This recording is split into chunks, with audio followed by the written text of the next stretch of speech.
The millionaire widow was in shock when she met the new driver and saw his watch, the same one her son wore when he disappeared many years ago.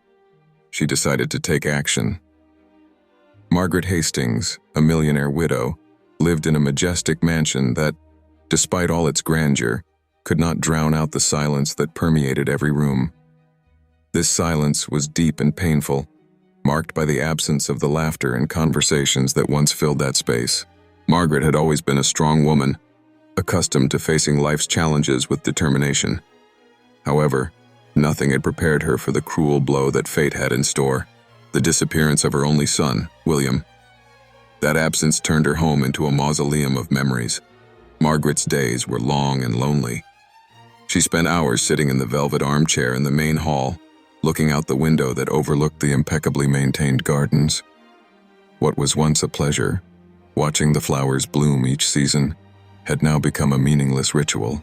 With each falling petal, Margaret felt a new pang of pain, reminding her of the day William left for that fateful business trip and never returned. Time seemed to have stopped since then, freezing her heart in infinite sadness. Margaret was an imposing figure, with her gray hair always carefully arranged and her posture erect, as if she still carried the weight of the responsibilities that once defined her. But anyone who looked into her eyes would see something beyond the sophistication of her appearance: a broken soul, consumed by uncertainty and fear of the unknown. Her employees, despite the reverence with which they treated her, noticed their employer's silent suffering. Their concerned glances at each other were constant, but no one dared to break the barrier of formality that Margaret had erected around herself.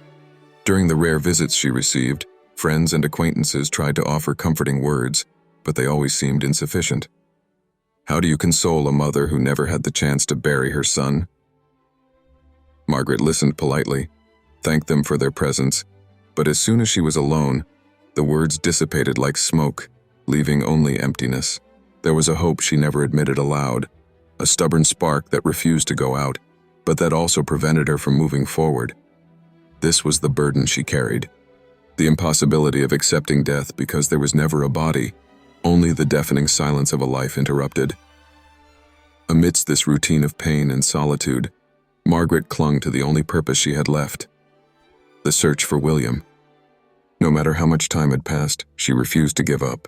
She hired the best investigators, made generous donations in exchange for information, and even resorted to less conventional means, hoping to find a clue, any clue, that would lead her to her son. But all her attempts met the same end: dead ends, empty promises, and the same crushing frustration. The watch Margaret gave William was more than a birthday present.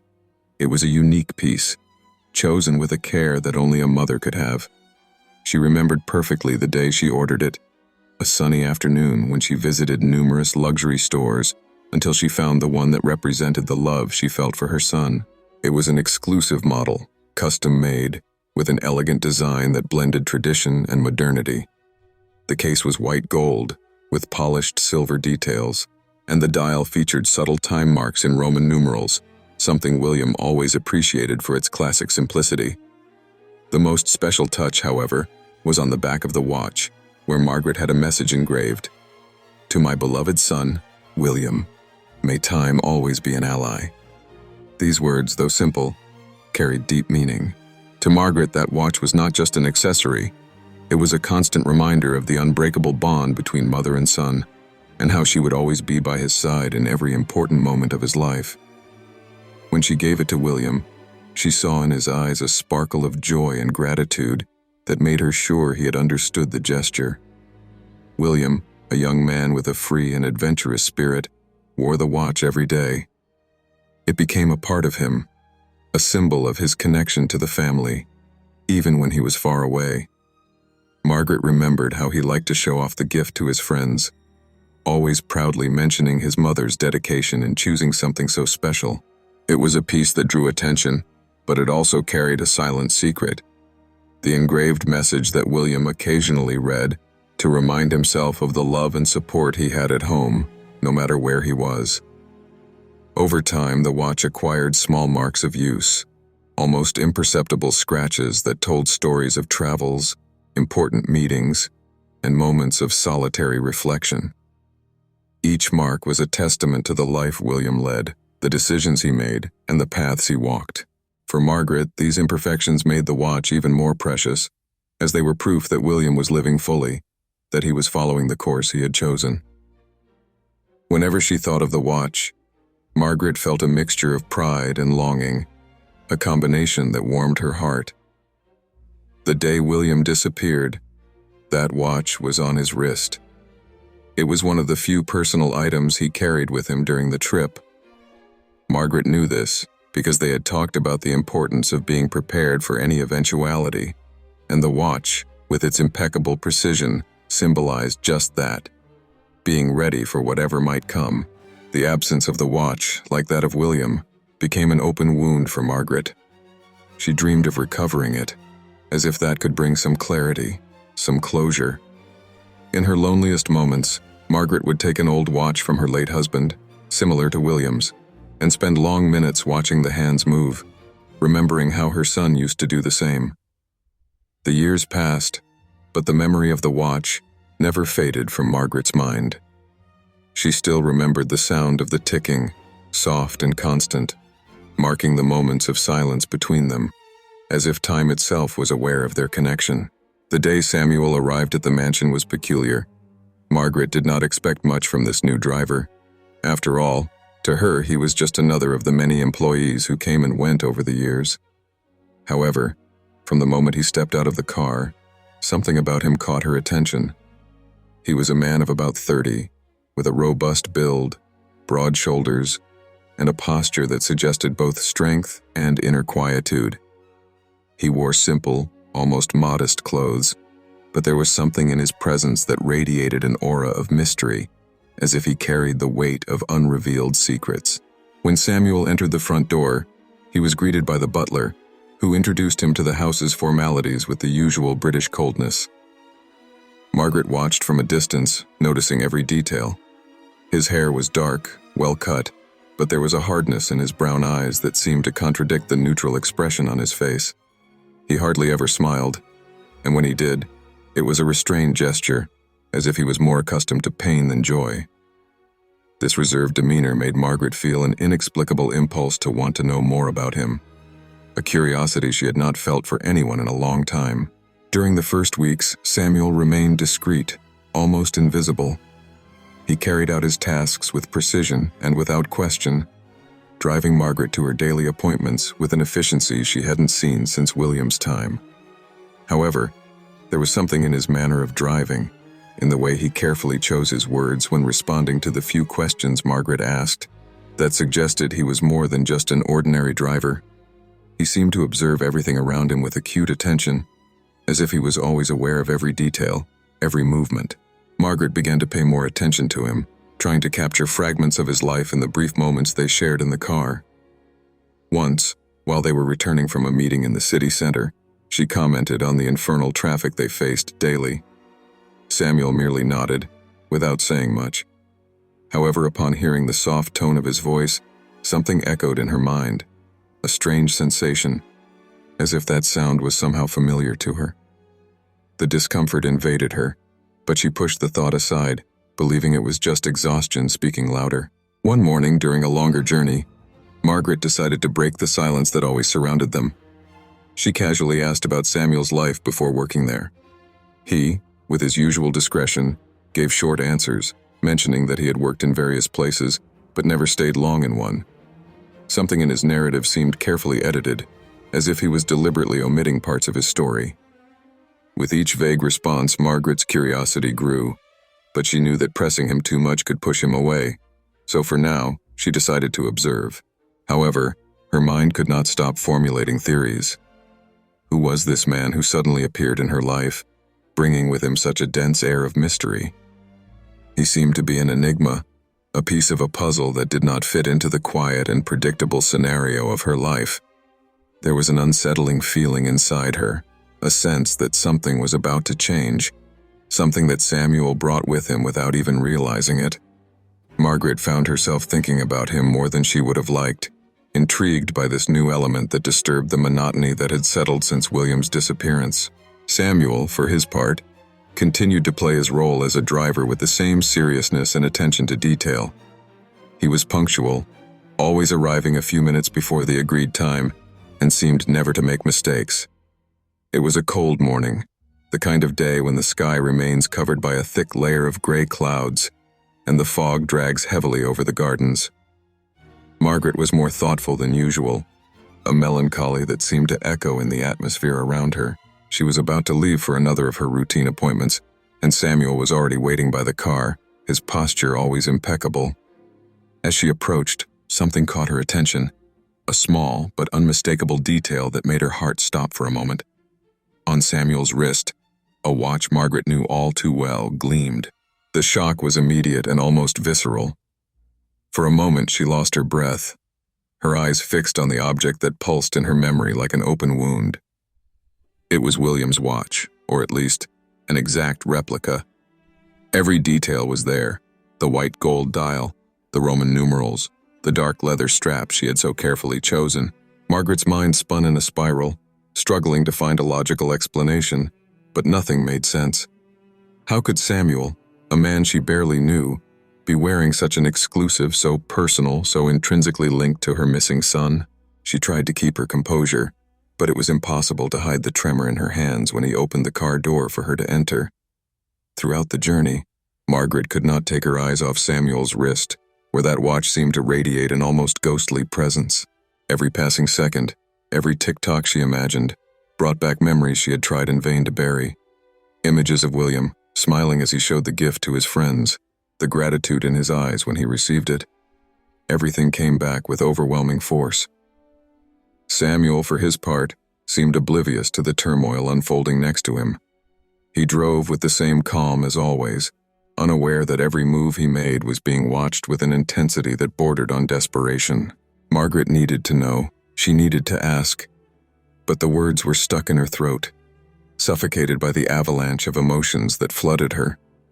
The silence inside the car became almost unbearable, a heavy vacuum where only her thoughts, agitated and disconnected, echoed incessantly. When they finally arrived at their destination, Margaret got out of the car with deliberate slowness, trying to buy time to process what she had just discovered.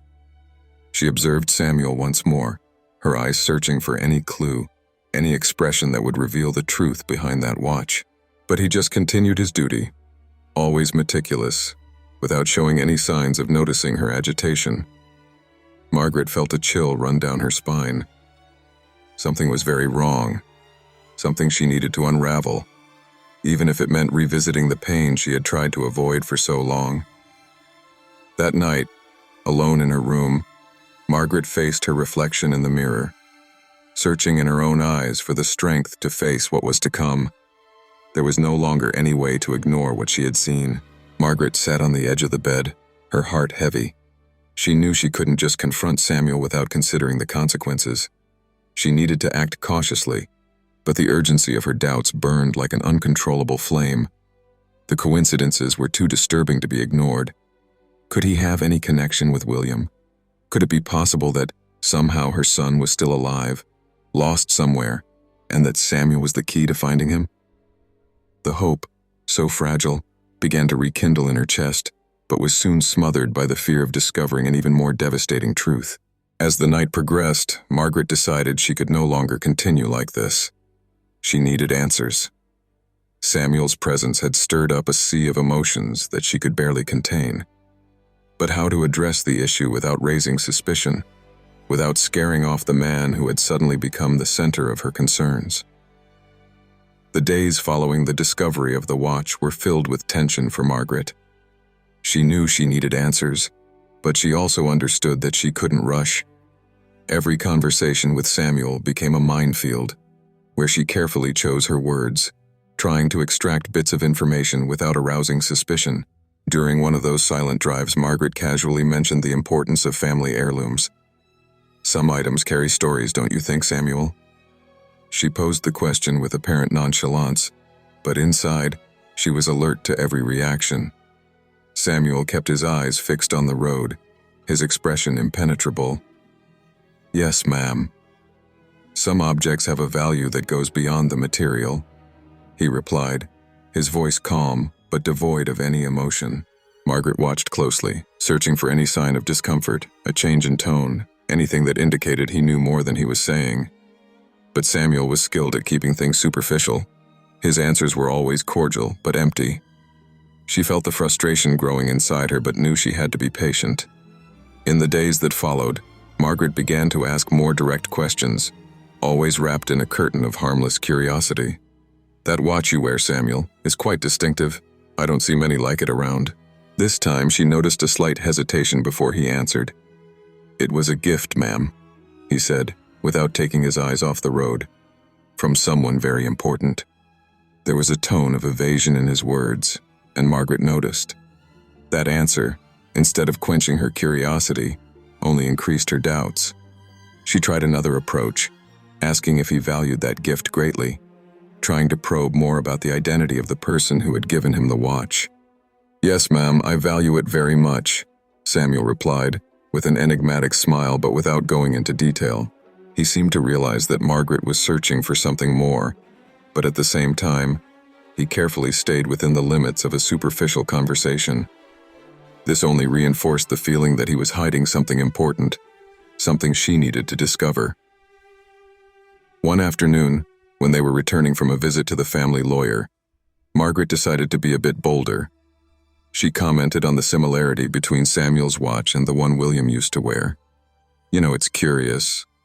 My son also had a watch very similar to yours. It was a gift I gave him, and I always thought it was unique." The words hung in the air, heavy, as she waited for Samuel's reaction. He remained silent for a moment, and then, with the same calmness, said, "The world is full of coincidences, Mom." The response left Margaret unsettled. It was a statement that, instead of closing the subject, seemed only to deepen the mystery. That coldness, the lack of details, everything indicated that Samuel was hiding something. But what? And why was he so determined to keep Margaret in the dark? Even in the most informal moments, like when Samuel helped her out of the car or opened the door for her, Margaret tried to find cracks in her new driver's armor. She made small comments about family, about the importance of keeping cherished memories close, but each attempt was blocked by vague responses or subject changes that he executed with mastery. Samuel was an enigma, and the more Margaret tried to unravel him, the more she realized how complex the plot surrounding him was. Determined not to leave anything to chance, Margaret resolved to thoroughly investigate the life of this mysterious man. The doubts that consumed her no longer allowed her to sleep in peace, and the need for answers became a force that drove her forward. The first step was to turn to her longtime lawyer, a trusted man who had always kept her personal matters confidential. On a cold and foggy morning, Margaret summoned him to the mansion under the pretext of discussing estate matters. However, as soon as they were alone in her office, the conversation took a different turn. "I need you to find out everything you can about my new driver, Samuel," she said, her voice firm but laden with tension. The lawyer, who had known Margaret for decades, sensed the urgency in her words and asked no questions. He knew that when Margaret Hastings committed to something, it was not in vain. While waiting for answers, Margaret began to observe Samuel even more closely. She started to notice small details that had previously escaped her, the way he avoided certain topics, how his eyes seemed to shift whenever she mentioned William. She also noticed that, although Samuel was extremely competent in his work, he seemed to move around the house with a knowledge that went beyond what was expected of a simple driver. It was as if he was already familiar with the mansion, with its corners and secrets, even before arriving there. The tension in Margaret grew each day. She could no longer maintain the calm that characterized her in difficult situations. At night, when the silence of the mansion seemed to scream around her, Margaret replayed every conversation with Samuel, analyzing every word, every gesture, in search of a clue that could help her uncover the truth. She knew she was risking a lot by starting this investigation, but the thought that Samuel might have some connection to William's disappearance drove her forward, despite the fear that began to take hold of her heart. She began making discreet phone calls, seeking information about Samuel's past through influential contacts she had accumulated over the years. Each new conversation, each new detail that emerged, seemed to add more pieces to a puzzle that was becoming increasingly dark. Amid all this, Margaret began to notice that Samuel, despite his apparent serenity, seemed aware that something was changing. He watched her more carefully, as if he sensed that his employer no longer trusted him as before. It was then that Margaret decided to take a more risky path. In the dead of night, when everyone in the mansion was already asleep, she discreetly entered Samuel's room, searching for anything that could give her an advantage, a clue that would confirm her suspicions. The room was surprisingly organized, with few personal items in sight, but when she opened the nightstand drawer, she found something that made her stop breathing for a moment. A small velvet box, identical to the one she had used to store the watch she gave to William. Margaret felt a chill run down her spine. It was impossible to ignore what was before her eyes. The coincidences were too many to be mere chance. But even so, she still didn't have all the answers she needed. That discovery, as disturbing as it was, did not satisfy her. She needed more. She needed to understand how everything connected. And above all, she needed to know what Samuel was hiding. With her heart racing, Margaret closed the drawer, trying not to leave any trace of her presence there. She knew that the confrontation was inevitable, but for now, she still needed more information before taking any definitive action. Margaret was increasingly convinced that Samuel was not who he claimed to be. After the disturbing discovery of the velvet box, she intensified her investigation, using all her connections and resources. One morning, her lawyer returned with the first pieces of information, and what he revealed left Margaret stunned. Samuel seemed to have no past. There were no clear records of where he came from, nor references to previous jobs. His name, so common, could have belonged to anyone, but it was as if Samuel had appeared out of nowhere, like a shadow. Intrigued and uneasy, Margaret decided to follow other leads. She contacted private detectives, disguising her intentions as a simple background check. The days passed in a blur of phone calls, discreet meetings, and confidential reports that arrived in sealed envelopes. Little by little, a picture began to form, but it was an incomplete portrait, full of holes. Samuel seemed to have passed through several places, but never for very long. His previous employers said little or nothing about him, as if they too had been deceived by his impeccable facade. Margaret began to realize that Samuel possessed an unsettling ability to blend in and disappear, as if he knew exactly how to avoid raising suspicions. But there was a contradiction. Why then did he carry with him something as distinctive as William's watch? Was it a mistake, or a deliberate provocation? As Margaret delved deeper into her investigation, small details began to emerge, each one laden with dark implications. She began to notice how Samuel seemed to avoid certain places in the mansion, as if he was deliberately keeping his distance from some rooms or specific objects.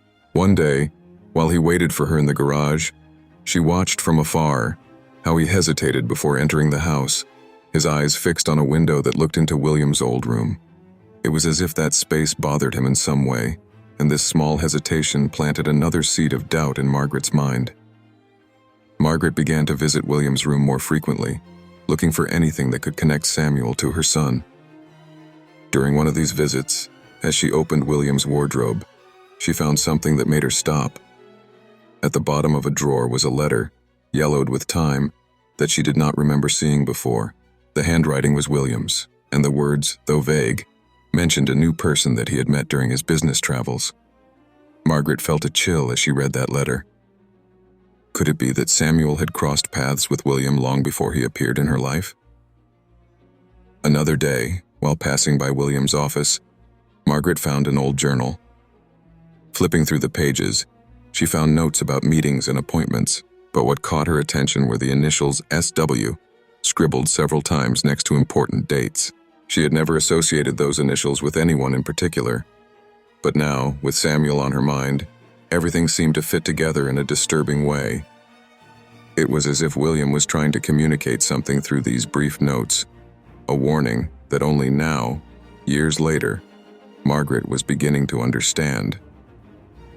On a stormy night, as the rain beat against the mansion's windows, Margaret was going through old family photo albums. As she went through a series of photos from William's travels, she found something that left her perplexed. In one of the images, which seemed to have been taken casually in a cafe, there was a figure in the background, partially obscured, but under the right light, it eerily resembled Samuel. Margaret felt her blood freeze. What was Samuel doing there? And how had he been involved with William to the point of appearing in a photo taken years before he became her driver? These discoveries, each like a piece of a macabre puzzle, began to form a picture that Margaret could barely bear to look at. The coincidences were too many, and what had once been mere suspicions now seemed to solidify into a truth that Margaret feared to confirm. Everything indicated that Samuel was not just a figure from the present, but someone who had been in William's life long before she realized it. This raised questions that she was not yet prepared to face, but she knew that confrontation was inevitable. Margaret also began to notice a subtle change in Samuel's behavior. He seemed more attentive, as if sensing that she was getting close to something he preferred to keep hidden. Their conversations became shorter, and the distance between them, once impersonal, now seemed charged with tension. The tension between Margaret and Samuel reached a breaking point one night, when the storm raging over the mansion seemed to reflect the emotional turmoil inside her. Margaret, exhausted by doubts and assumptions, decided that she could no longer postpone the confrontation. With a racing heart, she entered the room where Samuel waited, the dim candlelight casting dancing shadows on the walls. Her face was rigid, determined, while Samuel, standing by the fireplace, stared at her with an expression that mixed surprise and a strange serenity. "I want the truth, Samuel," Margaret began, her voice firm but laden with emotion. "About the watch, about William, about everything." Samuel looked away for a moment, as if searching for an answer in the crackling flames. The silence that followed was unbearable, and Margaret felt the weight of years of pain and uncertainty pressing on her chest. "Please, don't try to hide it any longer." "I need to know," she insisted, and her voice, once strong, now trembled slightly, revealing the vulnerability behind her determination. Samuel sighed deeply, as if preparing for a moment he knew was inevitable. He looked at Margaret, his eyes darkened by something that seemed more than just resignation. "I tried to protect you from this, Mrs. Hastings," he began, his voice low, laden with a sadness she hadn't noticed before. "But I don't think I can anymore." Those words made Margaret's heart falter. She was not prepared for the depth of what he seemed about to reveal. Margaret stepped forward, the wooden floor creaking under her feet, and faced Samuel closely, trying to catch any trace of falsehood in his expression. "Protect me from what, Samuel? What do you know about William? About the watch?" The questions came out in a near-desperate flow, as if each one was a key that could finally unlock the door to the truth she so desperately sought. Samuel lowered his head, and for a moment, Margaret saw a reflection of William himself in that gesture of resignation. "I never wanted it to come to this," Samuel murmured, his gaze meeting Margaret's again. "But you have the right to know." He then removed the watch from his wrist, the same watch that had sparked all the suspicions, and held it out to Margaret, as if it were a symbol of everything he was about to confess. "This watch was a gift from someone you knew well, someone who brought me here." Samuel's voice was laden with restrained emotion, and Margaret felt the ground disappear beneath her feet, sensing that the truth was about to reveal itself, painful and irrevocable. "Who? Samuel? Who gave you this watch?" Margaret insisted, her voice now louder, bordering on desperation. The room seemed to shrink around them, the air heavy with words yet unsaid. Samuel finally raised his eyes to her, his expression a mixture of guilt and something deeper, something Margaret couldn't immediately identify. "William," he finally said, his voice almost a whisper. "It was William who gave me this watch." The revelation fell like thunder, echoing in Margaret's mind as she tried to process what she had just heard. Everything seemed to move in slow motion. The sound of the rain outside, the flames dancing in the fireplace, and the watch, gleaming in the dim light, like a link between the present and the past. Margaret felt the tears begin to fall down her face, mixed with a whirlwind of emotions that threatened to consume her. The answers were finally there, in front of her, But she knew that the truth Samuel carried was more complex and painful than she could have ever imagined. The weight of the revelation hung in the air between them, laden with implications that Margaret could not yet fully comprehend. Those words, "It was William who gave me this watch," reverberated in her mind, but the full meaning of them still eluded her. With her eyes fixed on Samuel, she desperately searched for an explanation that could make sense. But how? Why? What do you have to do with my son? Margaret's voice was choked, a mix of pain and confusion. Samuel took a deep breath, as if preparing for a confession he had never wanted to make. "William and I met a long time ago. Before all this," he began, his voice deep and full of silent regret.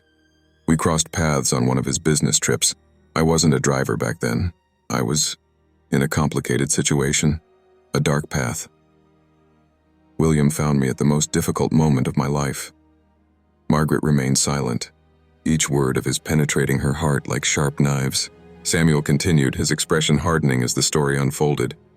"He helped me. He pulled me out of that hole I was in, gave me a chance, a new perspective. But in return, he asked for something I never expected." Margaret felt a chill run down her spine, anticipating the words that were to come. William knew he was in danger. He felt that something was wrong.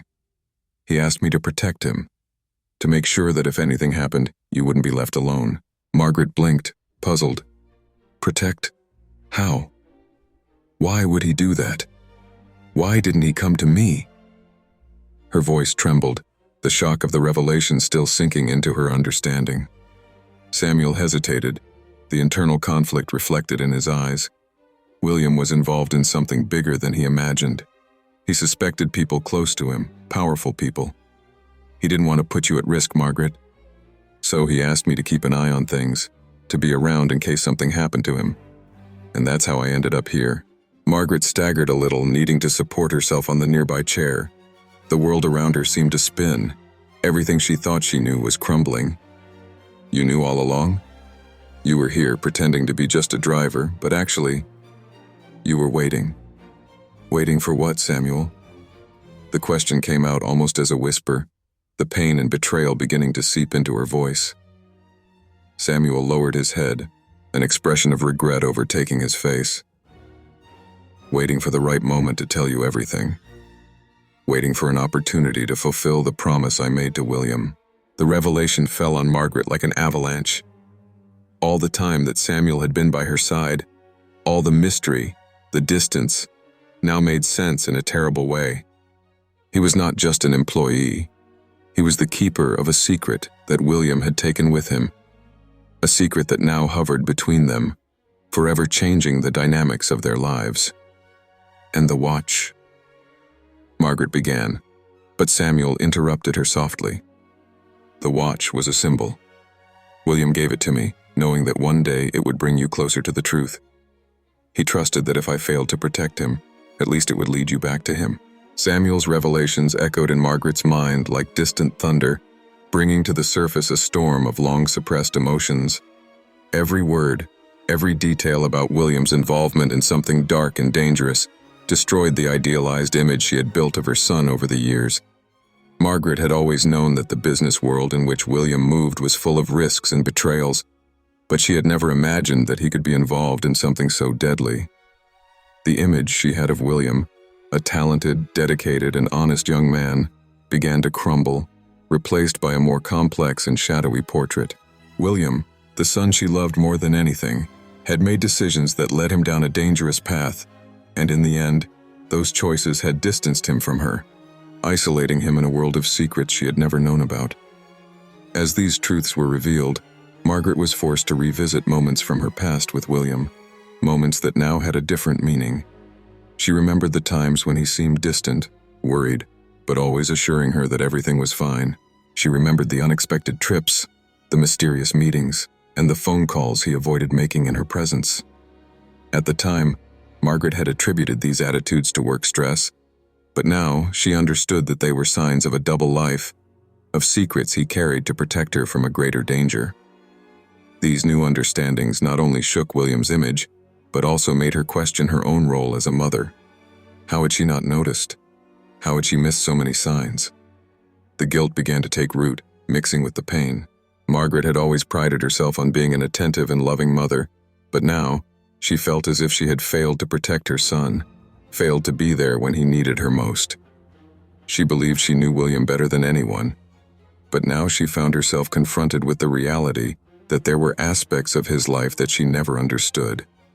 However, amid this pain, Margaret began to realize that, despite all the failures, William had acted with what he believed was love and protection for her. He chose to keep her in the dark, so she would not be dragged into the same abyss he had fallen into. This realization, though it did not erase the pain, brought a strange kind of comfort.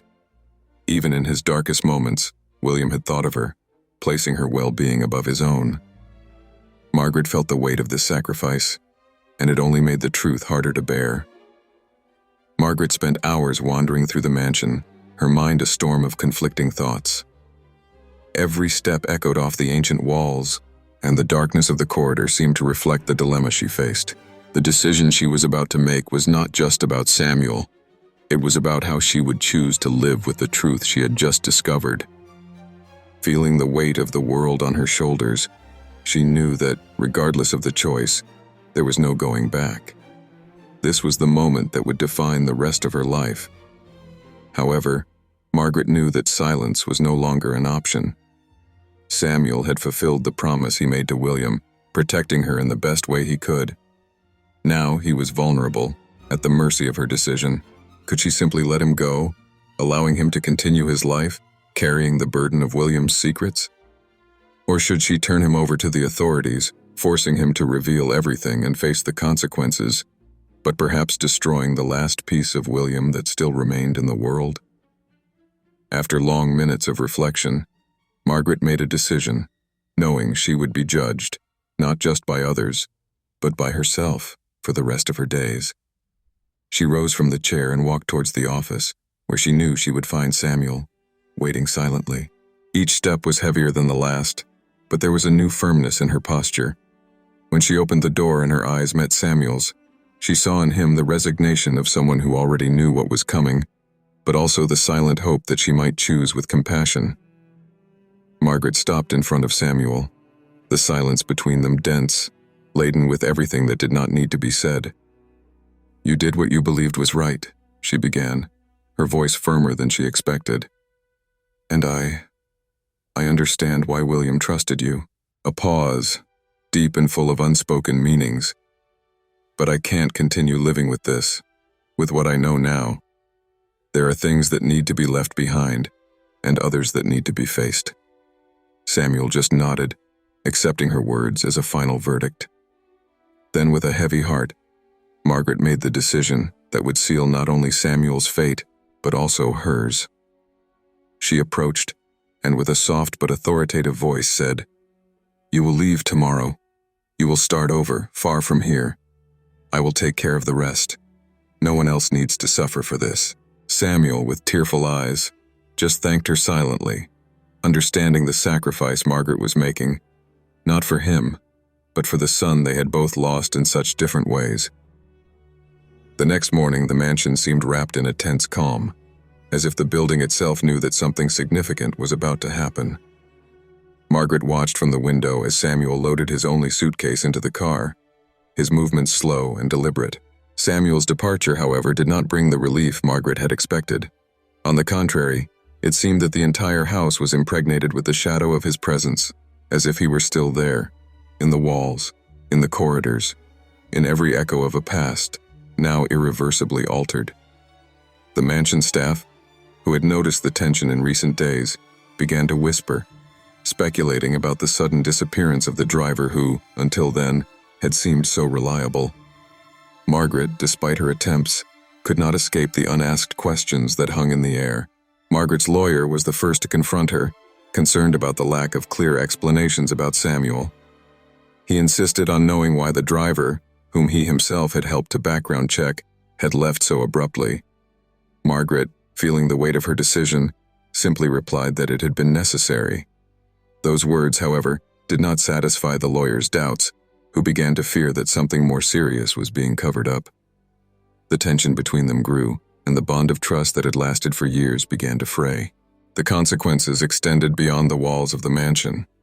Margaret realized that her decisions had affected other aspects of her life in unexpected ways.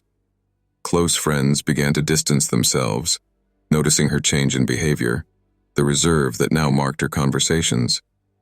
She, who had always been a figure of great social influence, now found herself isolated, wrapped in a cloak of mystery that drove even the most intimate away. What had once been admiration turned into distrust, and the loneliness that followed was like a crushing weight on her shoulders.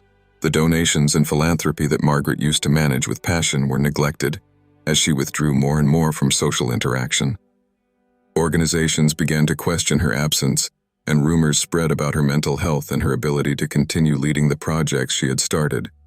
The legacy that William had left, once seen as promising, was now in danger of being eroded by Margaret's lack of involvement.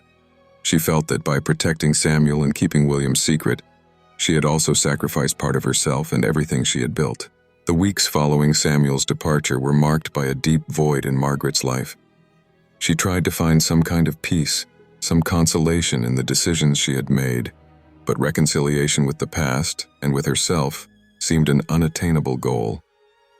The silence of the mansion, once welcoming, now enveloped her like a prison, each echo reminding her of the painful choices she had made.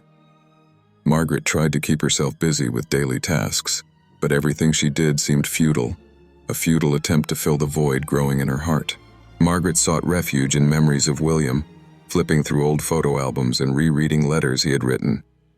But instead of finding comfort, these memories only intensified her pain. The attempts to find peace became increasingly frustrating. Margaret began to realize that, despite all her efforts, there was no escaping the consequences of her actions. The truth she had discovered about William and the decisions she had made to protect his legacy had created a chasm between her and any kind of redemption. Margaret tried to seek reconciliation within herself. She spent hours in introspection, trying to accept the choices she had made, trying to forgive herself for not seeing the signs, for being unable to save William from the spiral that consumed him. But the peace she sought continued to elude her, like a mirage in the desert. Each reflection brought more questions than answers, and Margaret found herself trapped in a cycle of guilt and regret that seemed endless. Margaret finally reached the painful conclusion that perhaps the reconciliation she desired would never be possible. Some truths were too heavy to be carried lightly, and some wounds too deep to heal completely. Despite the weight of the revelations and the decisions she had made, a new determination began to emerge. She knew she could not continue to be trapped in the past. It was time to redefine her future, even if the scars of what she had lived through were still fresh. Determined to break free from the stagnation that enveloped her, Margaret started by reevaluating the spaces around her. She hired a team to renovate the mansion, bringing new life to the once opulent but now somber rooms. In parallel with the physical renovations, Margaret immersed herself in projects she had previously neglected. She resumed her role in philanthropic institutions, but with a different approach.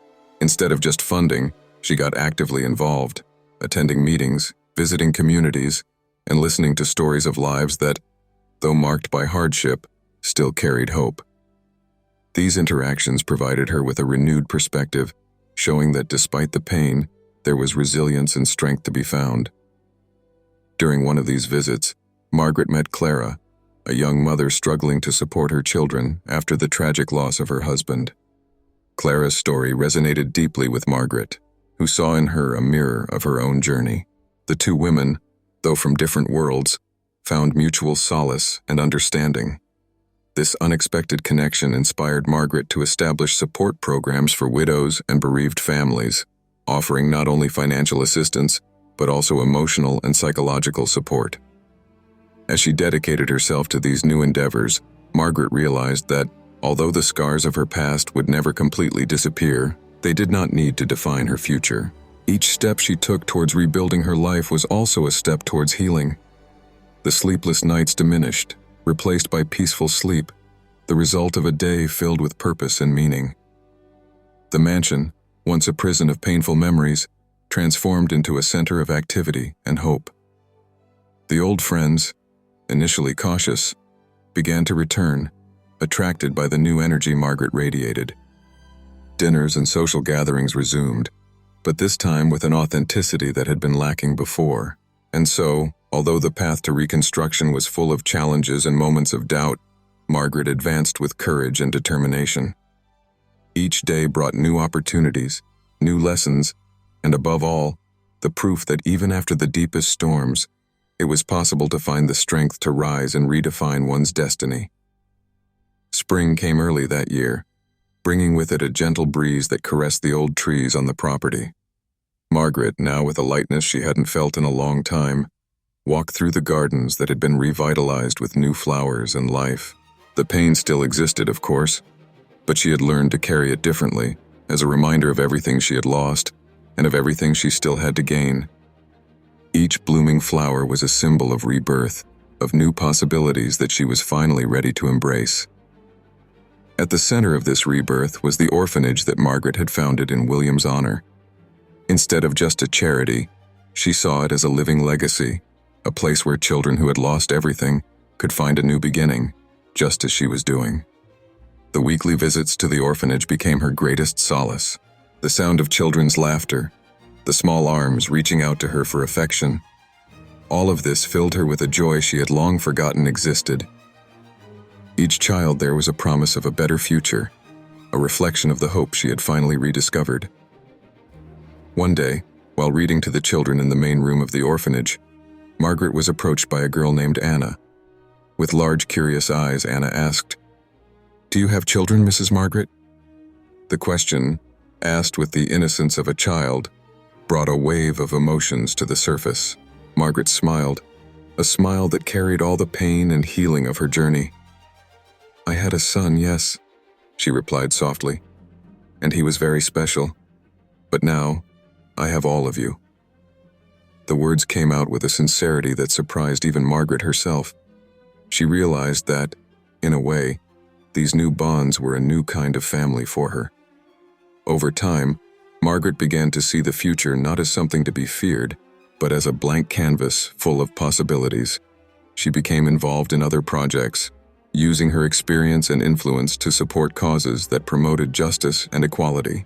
The conversations she now had were full of passion and purpose, and her worldview had expanded in ways she had never imagined.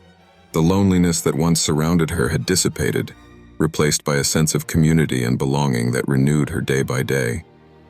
One morning, Margaret sat on the garden bench where she used to reflect on the past. But this time, she was not enveloped in sadness. She looked to the horizon with a new perspective, seeing not just what had been, but what could be. The rising sun painted the sky with shades of orange and pink, and for the first time in a long time, Margaret felt at peace.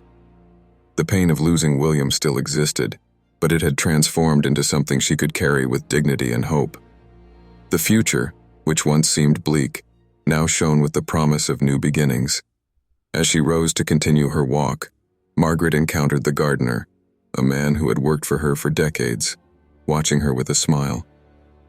"It's a beautiful day, isn't it, Mrs. Hastings?" he commented. Margaret nodded, feeling the warmth of the sun on her face. "Yes, a beautiful day to start over," she replied, and the words resonated in her heart with the certainty of someone who had finally found her place in the world. Margaret knew that the journey to that point had been long and painful, but she also knew that every step had led her to this moment of clarity and renewal.